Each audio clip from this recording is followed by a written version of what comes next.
Welcome to another episode of the Say It Sister podcast, brought to you by Wise Women Lead founders Karen Harris-Kelly and Lucy Barkas. This is your space for real, unfiltered conversations about womanhood, the messy, the magical, and everything in between.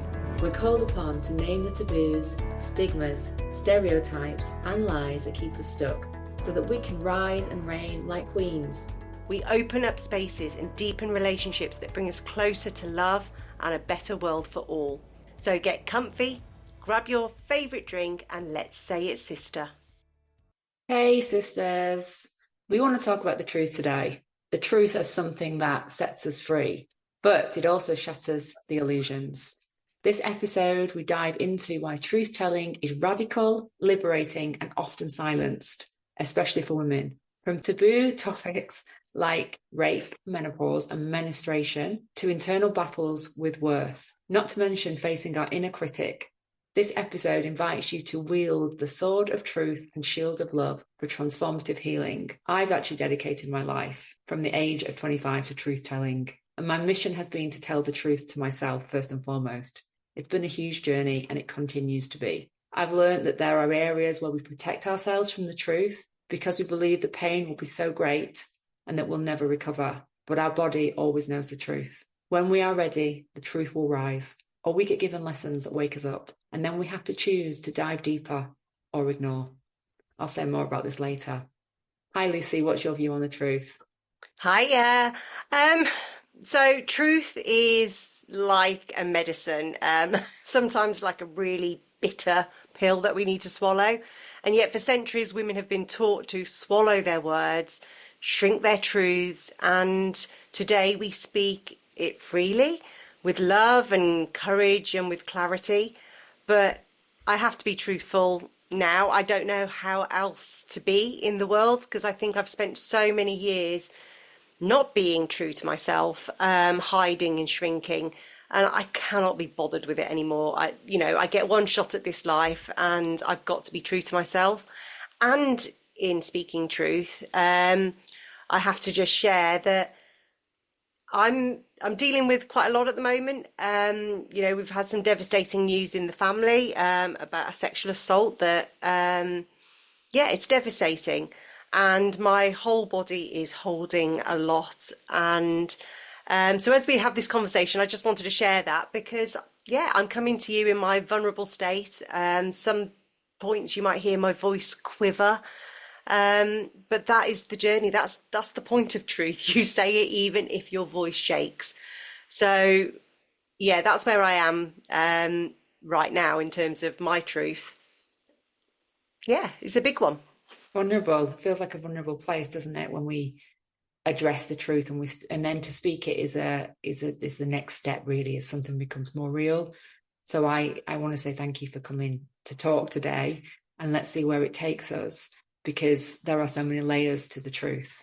It opens up this idea for me around the work that I started doing, which was really about truth-telling with myself and working with my own inner critic and just working out what was truth and what was, a protective lie to keep me stuck, in the box and in the mold. And the idea of, I think, which most of us have to deal with on an ongoing basis of, if I speak that truth, what are the consequences? What will it mean for me? What will it mean for the people I care about? What will it mean for the people around me? And how will they respond to me? And first and foremost, before we get to that, we have to work out what the truth really is. And I did a lot of work, which was about being this sort of warrior of my own spirit and not allowing, the ego, the mind to tell me something that actually wasn't true, and to trust my own body and to trust my own wisdom, and to, the idea of the sword of truth, which just cuts through the lies. It's like the knife going through some butter. It melts it all away. And then if you bring in the shield of love, so you've always got the shield of love around you, and you take that with you wherever you go. And love is so powerful that it will sort of bounce away the negative in a way. But we have to believe that first and foremost. And, we've all got busy minds, and, working with this idea of limiting beliefs as well. The things that get formed in us when we're children based on how other people respond to us. And, for me, I really believed, when I listened to my ego, my inner critic, I really believed that I was unlovable for a huge part of my life. And when I realized that that was a limiting belief, like, to say it out loud is even a huge thing.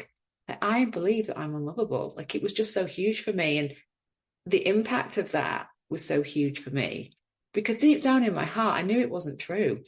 But all the stories that have been built around that, how I needed to behave and how I needed to be and what I needed to say and what I needed to do, and making sure that everyone else was okay, because then I wouldn't be cast out, and I wouldn't be alone because I was unlovable. And why would somebody love me anyway? It just became like a life's work, and I don't believe that anymore. Right? But sometimes there's like these little, it's like glass, little tiny fragments of glass come to the surface, and I'm like, and it's so tiny compared to what it used to be. It's a small little thing. I know it's lies. I know it's lies, but I have to just take a bit of a time, and create a bit of a space and go, oh wow, that one's popped up. But it's all so small, and I can move that through again. And it's kind of this work of like, what do I believe about myself and my worth and my value and who I am and my true right as a human being, to know that I am loved and to be loved. It's just been huge for me. So I think that was my starting point, and it was probably 10 years of work at least. What's coming up for you? So, um, I think, well, some of the stuff that I've been learning about myself when I'm holding that mirror of truth up is that I think I have always been told that I'm too much, and I'm too loud, I'm too opinionated, I get hyper focused on certain topics and then get, really riled up about them. And now learning later on that I actually have ADHD, it makes total sense. But there were lots of topics that were also quite taboo. And I was told, don't talk about sex, don't talk about politics, don't talk about what goes on in the family. Um, you know, all of those, again, religion, they were like those topics we just don't talk about. So it wasn't even about telling lies. It was about keeping secrets. So to me, that's not telling the truth. It's not being truthful, and it's not being honest. And every time I went to raise one of these thoughts or opinions, to use my voice and to debate or just bounce ideas off, I was told, we don't talk about that, or that's too much, or you can't say that, Lucy. And so bit by bit, I learned to bury that truth telling within myself. And I remember even when I was at uni, Freshers Week, there were all these different clubs, and I was really drawn to one of them because it was quite I suppose, a lefty one. I think it was like some socialist thing, and I was doing social sciences, so I thought this would really help me. And I was told, oh no, we don't associate with that. Oh, your name will be on record that you're some kind of socialist. And it was almost like, well, that's part of me and my beliefs, and why aren't I allowed to believe in these things? So a lot of my truth, it was suppressed, and the thoughts were always there, but then it would come with a bit of shame. Am I wrong for thinking this? Am I wrong for believing in these things? And I better not talk about them. So I guess I did shrink and I did hide. And then as I started looking at it, I then started thinking about some of the lies that I then told myself. And it was, like you say about those little shards of glass, that maybe I am all wrong, and maybe I don't fit in, or maybe I am too loud and abrasive. And, the irony now is we have a podcast. I can say whatever I want, because I'm learning that actually that was all just lies. And so the lies that I then internalized and started telling myself about who I was, I now see they weren't my truths. They were somebody else's truths. And Yes. and that's why it's dangerous. I have to say it's sisters to that, because that's exactly what has been coming up for me over here. It's like when other people have that response to us, it's because they're not comfortable with that. Yet we are, and we're wanting to express it. And if we give them the power, then we diminish ourselves. And so we become silent, and that is so dangerous for us, because it's like, okay, so now I will speak the things that I know people want me to speak, the safe conversations, and we become so diminished on the inside that we don't really know who we are anymore. And I lived such a long period of my life there where I was like, I didn't think I was political. I didn't think I had any strong opinions. I was just like, I wasn't beige because I was very colourful and bright and bold, you know. But when it came to the proper conversations, the conversations that I have now, there's no way you would have seen me like running for the hills because I didn't know that I could have those conversations and I didn't really know what I thought. But put me in other spaces, I could talk away forever. And my throat's getting tight. And it's like, and I surrounded myself with like-minded people who also didn't want to have the discussion. So we talked about lipstick and we talked about shoes and we talked about handbags and we talked about, you know, going to exclusive parties. And so that became our life and we sort of fueled that. But actually inside me, there was this very deep, lost woman who didn't have a voice, who just didn't even like no concept of it. And that's not, and I'm not just saying that for effect. So then for me, as I've kind of matured and got older, this other side of me, there was always a depth to me. I could listen to other people's stories forever and add, you know, something. But in terms of where do I want to put my energy? What do I want to talk about? What's my agenda? It was really quite behind, and that's changed, and I want to celebrate that. And if I hadn't gone after the truth for myself, maybe I would never have found it. And I suppose for me, like the bad situations of my life are the things like when I've been rock bottom and I've hit that rock bottom place where I've really discovered quite quickly who's with me, who's not with me, who can I trust, who are my people. But the big thing for me was really owning that truth and having truthful conversations and be doing it from a measured place. But I had to sort of step into the circle with myself and say, you know, you have been raped, you have been sexually assaulted many times.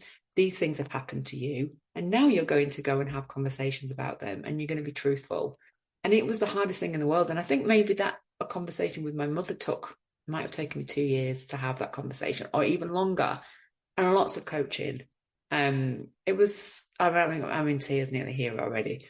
It was so hard to tell the truth to my own mother because I didn't want to burden her and I didn't want her to feel the shame that I was feeling and feel disappointed and all those things. And I internalized it and I knew that I couldn't heal to the point where I needed to be without telling her. There was something I had to do around the people closest to me, like my own family and parents. And then it took longer to tell my dad. And it was just this massive journey. I didn't run in to the center and go, this has happened to me. Because I didn't know how to do that, number one. And I'd not been taught how to do that. I'd been taught to internalize. That was my coping strategy for all of my life until I couldn't do that anymore because it was making me feel ill. Yeah. I hear that. And as I was reflecting on this topic, I realized that some of the lies that I have told or the secrets that I have kept, it has usually been from a place of, well, it's two places. One is to protect other people. So I don't want them to hear the truth or to know the truth because I know that from that moment when they hear the truth, their life is going to be changed forever in some small or huge way. So yeah, it's an act of love or yeah, trying to protect other people from your whole messy truth.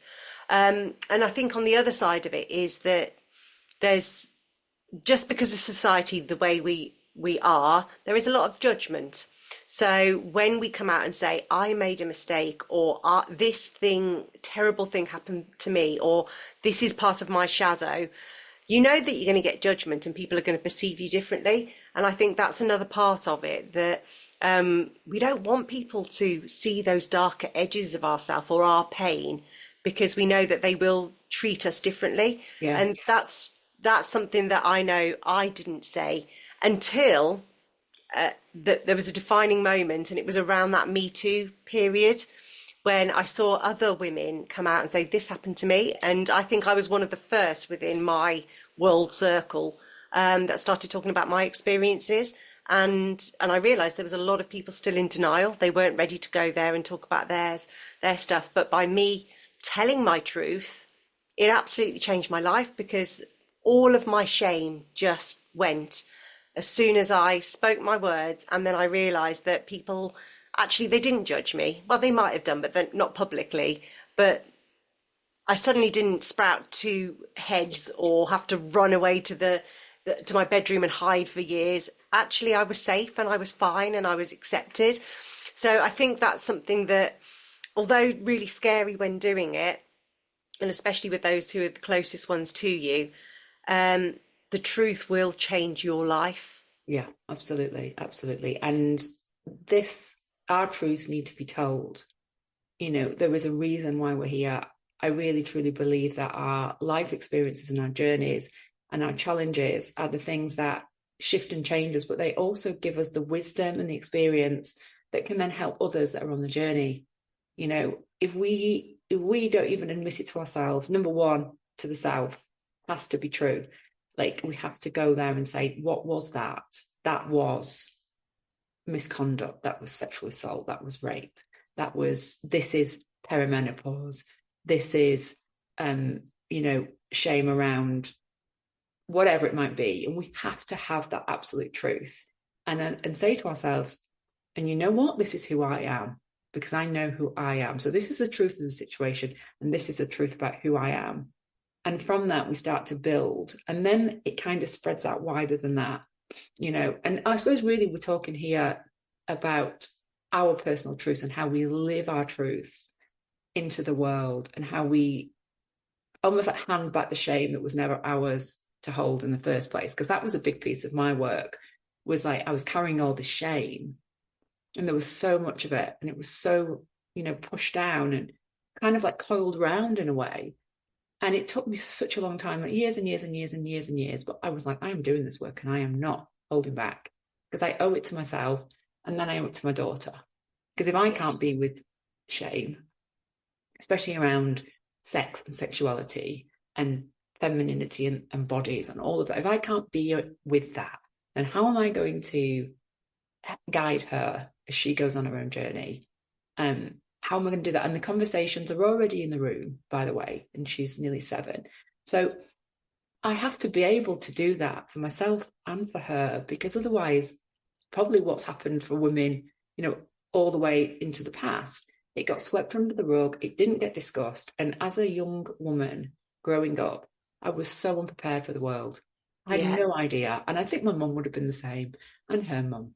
And so you've got generations of women with no concept of what's out there, what's going to happen to them. They've maybe never seen a penis before. They don't know what, honor is, because it's never been discussed.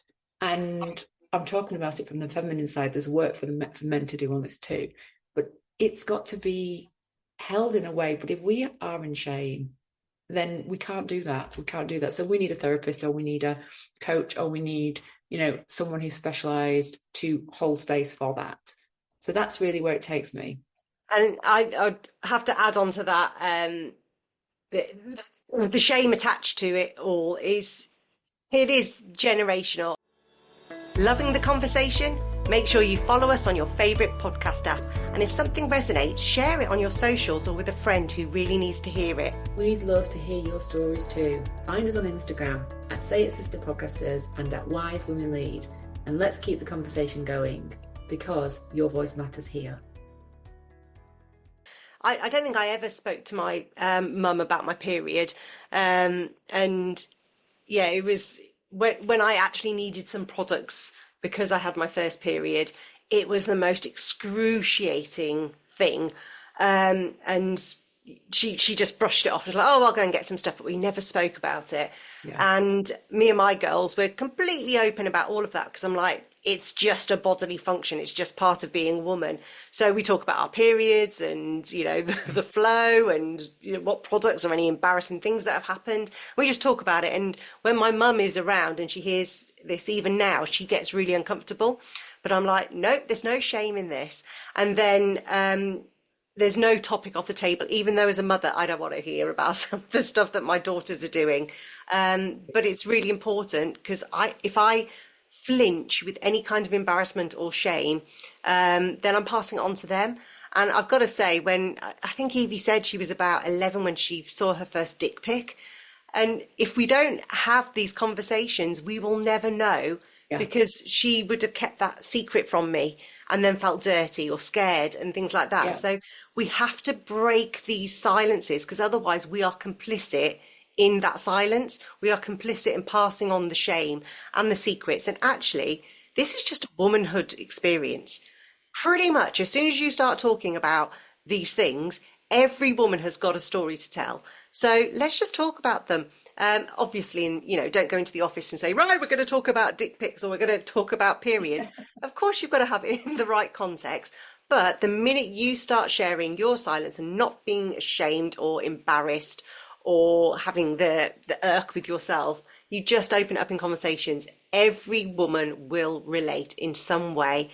And then you don't even have to fix them. You just need to hold space and just listen, just like, we do with each other. And it is the greatest gift to be able to share your secrets, tell your truth, and just be seen. It's beautiful.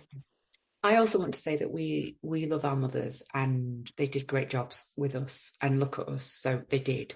And when I talk about this, it really comes from this place of deep compassion in a way. Oh, It's yeah. just like, because it was hard for us, but we have stepped into the change and embraced it and done a lot of personal work and spent a lot of money on all the different things that we've done, and we still continue to do that. And we teach the work as well, and so we've gone into the cave and we've got the elixir and we've done the dark work to then share back out with the world. But our mothers didn't.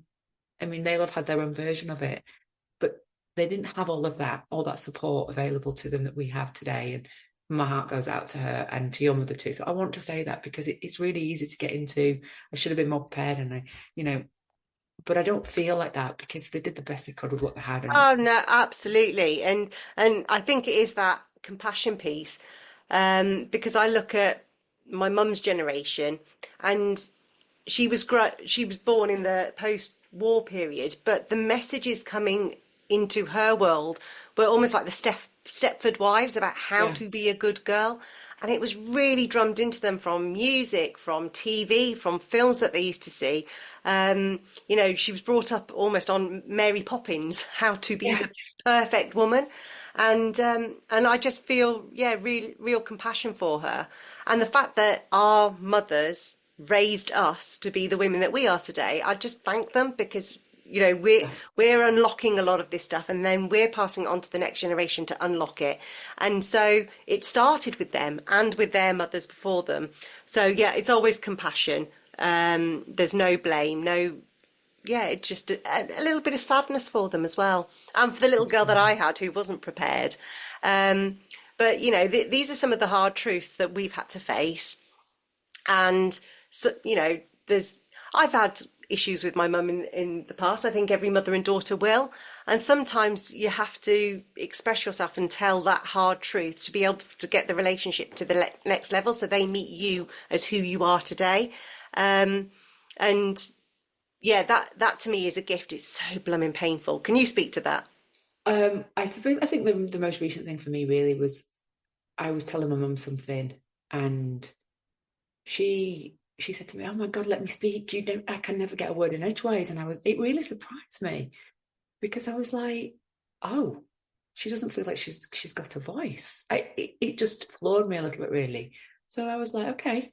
So she started to talk about something, and I could see like the impact on her, and it showed me something about her life, I think, around that voice of silence and the inner silence that we go through, and has helped me to just take a step back sometimes, because I'm very good at communicating, and I can communicate now. I can communicate easily about real things, and and sometimes keep it light as well, not always, but sometimes. So and now I've got this skill that I think is a skill, but not everyone has it. And there's a point, I think, inside of me that's like, oh, so sometimes when she's triggered, like she can get triggered with me. I know she's gone somewhere that's tough for her.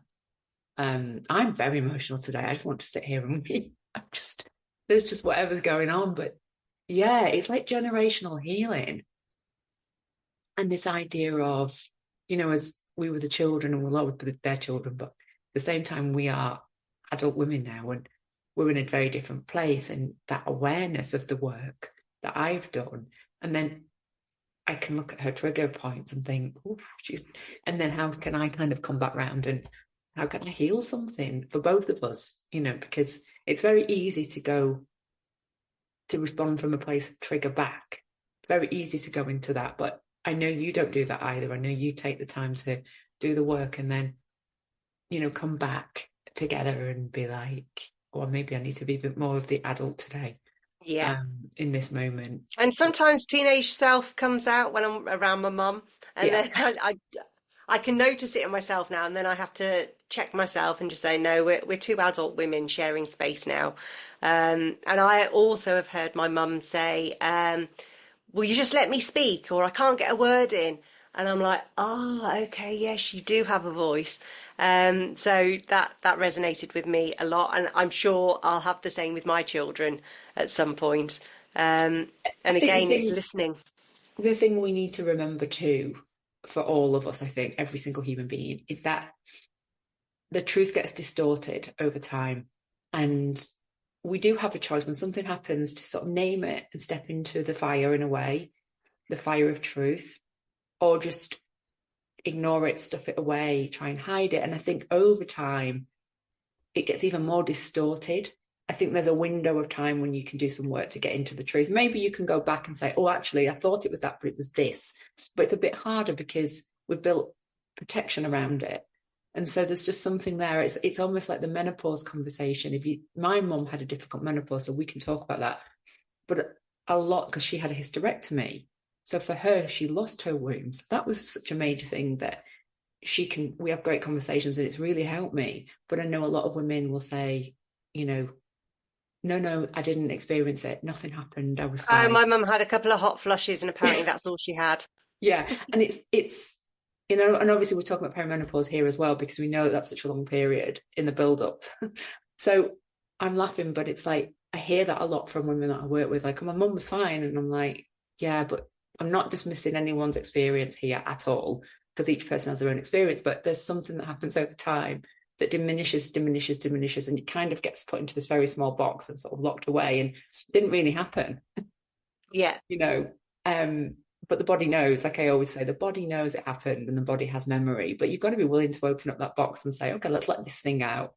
And sometimes it takes something else to happen for us to go, oh, it was actually rooted to this. I didn't realize that was such a major And thing. I'm always telling my girls about my perimenopause because I want them to be prepared. Because I haven't had a single hot flush, No. but my eyesight's gone. I don't particularly like driving at night. My memory goes. We can't find our words. The number of times I'm walking around trying to find an object and then forgetting what object I'm trying to find. There's so many of these symptoms that if I didn't know it was Yeah. perimenopause, I think I'd be going mad. Well, it's the So dementia link, isn't it? Women, and there is a link to dementia later on in life, with the hormones that we lose and everything and how it affects our brain. So, what we're experiencing does feel like we're going into early dementia, but it's not, and if we don't handle it, we don't know where we're going to, no one knows what the future holds, but we have to be very, very mindful of what's going on with our hearts and our bones and our brains during this life phase. It's as simple as that. So, yeah, it's an example of something that gets diminished over time because you're yeah, and not you know there what? anymore. I am so with each like generation, they break down taboos and societal expectations. And obviously, when we look back, right the way back to the suffragettes, and then we've got those who got us into schools and further education, got us the contraceptive pill, all of these different landmark moments. And I look at our generation, and we are almost like the taboo busters, and we are talking about all of these topics so that they aren't taboo anymore. Um, and I think that's the greatest gift. And talk about Gen X women, or like we're badass, but I want to like almost just recognize that we are badass because we're talking about things for the first time that nobody ever spoke about, Yeah. so that it isn't a big deal for the next generation and the next generation. And I can't wait to see what the next generation do, and what mantle we pass on to them. But I think there's something there that we do need to acknowledge, that these, say it's sister conversations, these truth speaking conversations, it is new. It has Yeah, not been done before. And just to honour that, because we're talking about it, yeah, we've done the work and it's been hard, but actually we're we're breaking the chain, and it's important to recognise that. absolutely. 100%. I think we'll see where we go with it. We're on a bit of a wheel, aren't we, that's spinning round at the moment. But I feel that there's something else for me around the truth, and that is around speaking the truth to somebody else, which is another major topic.